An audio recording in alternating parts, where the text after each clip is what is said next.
जय हिंद दोस्तों, उम्मीद करता हूँ आप सब लोग बहुत ही बढ़िया होंगे।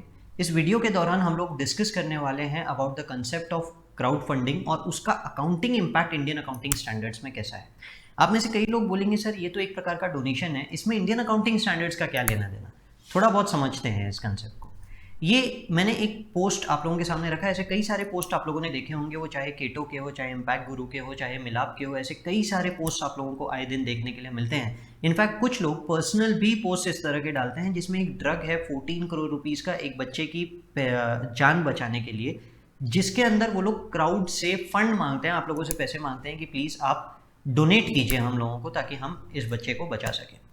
मैंने एक ये ऐड रखा है, एक ये भी ऐड है, अगर आप देख सकते हैं, ये मिलाप की है about women and girls menstrual के लिए ये लोग फंड कलेक्ट कर रहे हैं। और इसके अंदर में दिखाया हुआ है, ये अभी रिसेंट पोस्ट ही है, तो it is 50 rupees out of their total collection aspect of 5 lakh rupees. तो ये मिलाप कलेक्ट कर रहा है। तो यहाँ हो क्या रहा है एग्जैक्टली, ये पूरी की पूरी कहानी के अंदर में हो क्या रहा है, इसे समझने की कोशिश कीजिए। मैंने एक छोटा सा हैंड रिटन पूरा का पूरा नोट बनाया है कि होता क्या है कि अगर किसी इंसान को किसी तरह से पैसे की ज़रूरत है किसी एक इलाज के लिए, अभी हम सिर्फ इलाज की बात करते हैं, पेशेंट्स की बात करते हैं, तो वो क्या करते हैं, वो ऐसी फंड रेजिंग कंपनीज के पास जाते हैं और उनके वेबसाइट पे अपना ऐड पोस्ट करते हैं कि हमें ऐड नहीं बोलना चाहिए, पर हाँ वो अपनी रिक्वेस्ट पोस्ट करते हैं जिसके अंदर वो बोलते हैं कि प्लीज़ हमें पैसों की ज़रूरत है, हमें पैसे दीजिए, ये जो भी बीमारी वगैरह उससे रिलेटेड। अब इसके अंदर वेबसाइट आ जाती है केटो की, मिलाप की, इम्पैक्ट गुरु की, ऐसे कई सारे वेबसाइट्स हैं। ये फंड रेजर्स फेसबुक पे, यूट्यूब पे, गूगल एड्स पे, अलग अलग जगहों पे ये लोग अपनी एड्स प्लेस करते हैं, जिसके अंदर में ये लोग बताते हैं कि ये इंसान है, इस तरह की दिक्कत है, प्लीज़ आप आगे आएँ और मदद कीजिए। तो ये लोग अपनी एडवर्टीजमेंट्स प्लेस करते हैं जो लोगों के पास जाती है। आप इन्हीं एडवर्टीजमेंट्स पे अगर मैं बोलूँ तो, एक मिनट सर रुक जाइए, हाँ, आप इन्हीं एडवर्टीजमेंट्स के ऊपर जब क्लिक करते हैं तो, एक मिनट,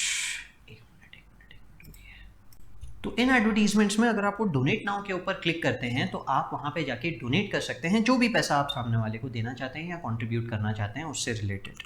अब ये पूरी की पूरा डोनेशन आता है इस फंड रेजिंग कंपनी के पास, और फंड रेजिंग कंपनी फाइनली उस पेशेंट को ये पूरा का पूरा पैसा दे देता है जिससे कि वो पेशेंट अपना इलाज करा सके।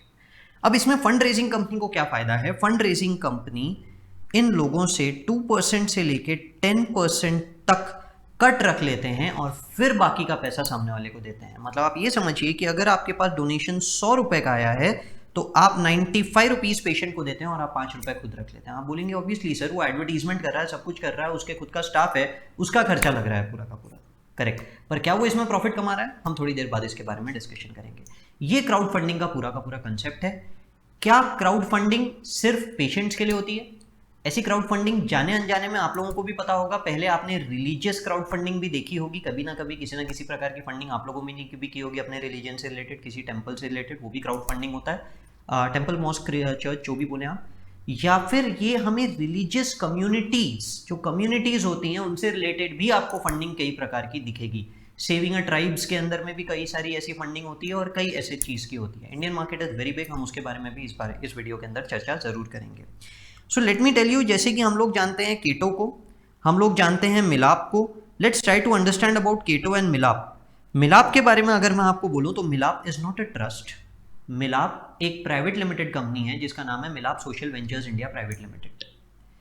ठीक है, ये कंपनी का अगर आप कैपिटल देखेंगे, यहाँ पे आप लोगों को ऑथोराइज कैपिटल दिखेगा विच इज़ 47.5 मिलियन आपको यहाँ पे दिख सकता है, which is around 4.75 crore rupees. ठीक है, और ये ऑथोराइज्ड है, पेड अप उसमें 46,177 है, 46.177 मिलियन।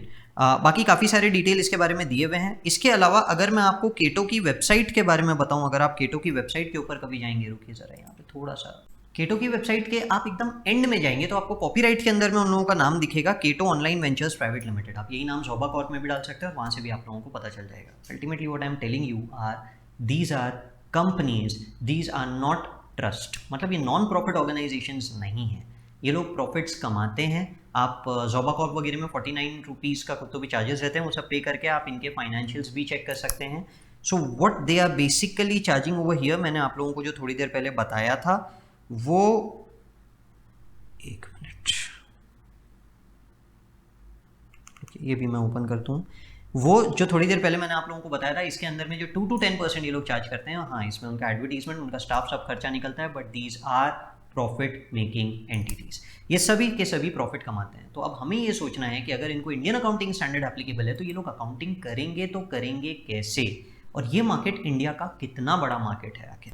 एक वेबसाइट है Inc42 करके, जिस वेबसाइट ने ये पूरा का पूरा चार्ट दिया है जो बताता है कि इंडियन मार्केट आखिर किस तरह से क्राउड फंडिंग कलेक्ट करता है। चार्ट में बहुत सारी बातें बताइए, मैं आपको बेसिक एक मार्केट स्ट्रक्चर बता रहा हूँ, जिसके अंदर में रिलीजन मार्केट के अंदर collection in India is around 1.3 billion USD। INR में देखेंगे तो 8.8 के करोड़ यानी 8,800 करोड़। कम्युनिटी बेस्ड 21,700 करोड़ का कलेक्शन होता है। गवर्नमेंट बेस्ड कलेक्शन अराउंड 0.2 यानी 200 करोड़ गवर्नमेंट कलेक्शन होते हैं, जो PM केयर फंड वगैरह भी हम लोग बोलते हैं इस क्राउड फंडिंग। और SPOs वगैरह जो हम लोग अभी जिन लोगों की बात कर रहे हैं, ये सारे के सारे जो होते हैं इनका आता है 3.2 से 3.5 thousand crore. The market is very, बहुत बड़ा मार्केट है इस चीज़ का। इनमें से मैक्सिमम लोग तो नॉन प्रॉफिट ऑर्गेनाइजेशन है, but what about profit organisations doing good job? उन लोगों के लिए हम लोगों को इंडियन अकाउंटिंग स्टैंडर्ड में इसका अकाउंटिंग एस्पेक्ट देखना है, and that is what my base of the video is. ये पूरा बैकग्राउंड इसीलिए मैंने बताया ताकि आप समझें कि ये भी ऐसी कंपनीज है जहाँ पे इंडियन अकाउंटिंग स्टैंडर्ड का इंप्लीमेंटेशन होता है और इससे रिलेटेड अकाउंटिंग होती है। चलिए अब मैं आपको कुछ बेस बातें बताता हूँ। देखिए, कभी भी एक क्राउड फंडिंग में दो तरह के इश्यूज हो सकते हैं। एक, आप पैसा कलेक्ट कर रहे हैं, एक टारगेट दिया है, वहां तक कलेक्ट हुआ तो सामने वाले को देंगे, वहां तक कलेक्ट नहीं हुआ तो क्या? जैसे कि अगर कोई दवाई है वो 14 करोड़ रुपीस की ही आएगी, अब आप नहीं कलेक्ट कर पाए, आपने 5 करोड़ ही कलेक्ट किया, तो 14 करोड़ रुपए की दवाई आपको नहीं मिलने वाली है, तो क्या करेंगे? सिर्फ पेशेंट को पैसा दे देंगे कि भाई तू देख ले? ये तो पॉसिबल नहीं है ना। तो जनरली वैसे में ये होता है कि अगर कलेक्शन हो पाया तो ठीक, अगर नहीं हो पाया तो जो जिसने पैसे दिए हैं, डोनर, उसे ये पैसे वापस कर दिए जाते हैं, ये कह के कि हम पेशेंट को नहीं बचा पाए। ये एक पॉइंट होता है, ये एक प्रॉब्लम होता है। और दूसरा, जो पैसा कलेक्ट होगा पूरा पेशेंट को दे दिया जाएगा, इररेस्पेक्टिव ऑफ द फैक्ट कि टारगेट कलेक्ट हुआ है या नहीं हुआ है। तो दो तरह के फंड रेजिंग होते हैं कभी भी, and both of them have different accounting treatment. देखिए, मैं पहले वाला केस का बात करता हूँ जो टारगेट बेस्ड है, कि आप अगर टारगेट अचीव कर पाए तो ही हम पैसे पूरे देंगे, नहीं तो हम नहीं दे पाएंगे। पैसे हर रोज आते हैं, ठीक है। सपोज कीजिए कि 100 लाख रुपीस कलेक्ट करना है, पहले दिन 20 लाख रुपीस आए, तो आपने कैश को डेबिट कर दिया 20 लाख रुपीस, बराबर है।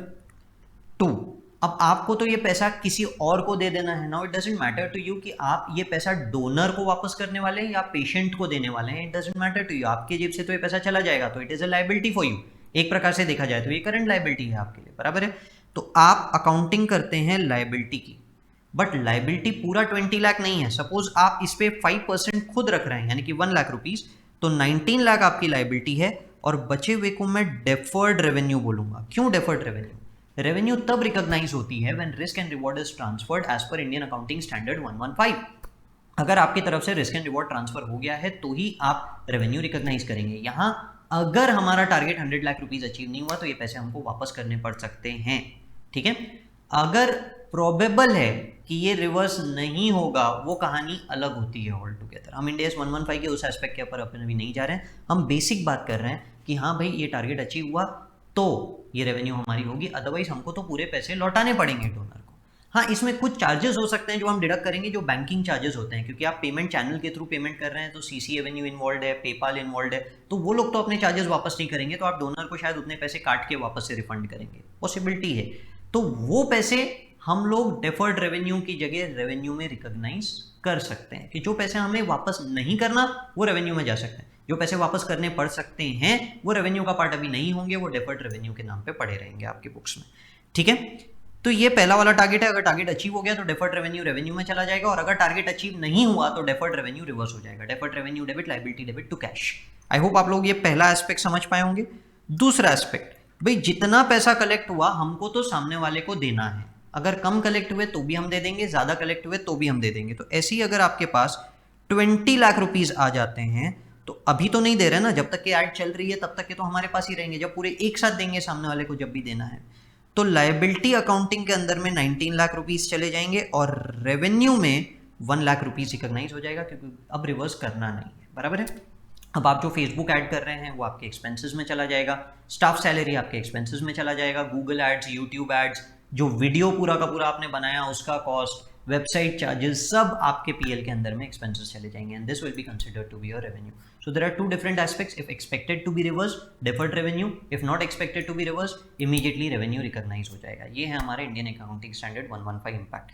आप में से कई लोगों के दिमाग में इसका इनकम टैक्स से रिलेटेड इशू 100% आएगा, मैं जानता हूँ. और वो भी आप लोग, कई लोग पूछेंगे कि हाँ सर, अब ये पैसा जिसको मिलेगा उसको फिर टैक्स ट्रीटमेंट क्या होगा. It's a very big question. बहुत सारे आर्टिकल्स है, बहुत सारे लोगों के अलग अलग एस्पेक्ट्स है इसके ऊपर बोलने के. ये वीडियो में हमारा वो कंसर्न नहीं है. क्या इंडियन अकाउंटिंग स्टैंडर्ड इसके ऊपर स्पेसिफिक गाइडलाइन दे रखा है? अब तक नहीं. क्या ये इंडिया में लीगल है? इससे रिलेटेड अभी तक के इंडिया में ऐसा कोई रूल नहीं है क्राउड फंडिंग. हाँ, लिमिटेड कंपनीज, जो कंपनीज होती है बिजनेस के लिए पैसा लेती है, उसमें पब्लिक लिमिटेड कंपनी लोगों से, पब्लिक से पैसा ले सकती है. वो भी एक प्रकार, वो फंड रेजिंग कंसेप्ट जो होता है, जॉइंट वेंचर्स से लेना, एंजल इन्वेस्टर्स से लेना, वो भी एक प्रकार से यही होता है, पर वो फंड रेजिंग होता है, वो क्राउड फंडिंग नहीं होता. Crowd funding is general crowd से हम लोग पैसा कलेक्ट कर रहे हैं. पब्लिक डिपॉजिट्स इसका काइंड ऑफ एक एग्जांपल हो सकता है. वहाँ थोड़े बहुत लीगल एस्पेक्ट्स है. अदरवाइज एक प्राइवेट कंपनी इस तरह से क्राउड फंडिंग अपने बिजनेस को रन करने के लिए नहीं ले सकती. जनरल पब्लिक भी अपने बिजनेस को रन करने के लिए इस तरह से पैसे नहीं ले सकते हैं. पर एज सच अगर आप देखेंगे, इससे रिलेटेड लीगल रूल्स अब तक इंडिया में एज सच फ्रेम नहीं हुए हैं. आने वाले दिनों में डेफिनेटली हम एक्सपेक्ट कर सकते हैं कि इसमें भी किसी ना किसी प्रकार की कोई ना कोई रूल्स या कोई ना कोई गाइडलाइंस डेफिनेटली आएगी. आई होप ये वीडियो आप लोगों के लिए हेल्पफुल रहा होगा. कुछ नया आज आप लोगों को सीखने के लिए मिला होगा. पसंद आया होगा तो वीडियो को लाइक ज़रूर कीजिएगा, चैनल सब्सक्राइब कीजिएगा. एंड ऐसे और भी कई सारे इश्यूज होते हैं जो आपको लगते हैं हाँ यार ये एक चीज़ है जिसका इंडियन अकाउंटिंग स्टैंडर्ड इम्पैक्ट क्या होना चाहिए, आपके दिमाग में डाउट है, कमेंट कीजिएगा वीडियो के नीचे. मैं डेफिनेटली उससे रिलेटेड अपकमिंग वीडियोज़ के अंदर में कोई ना कोई वीडियो आप लोगों के साथ शेयर करूँगा. So thank you and all the best.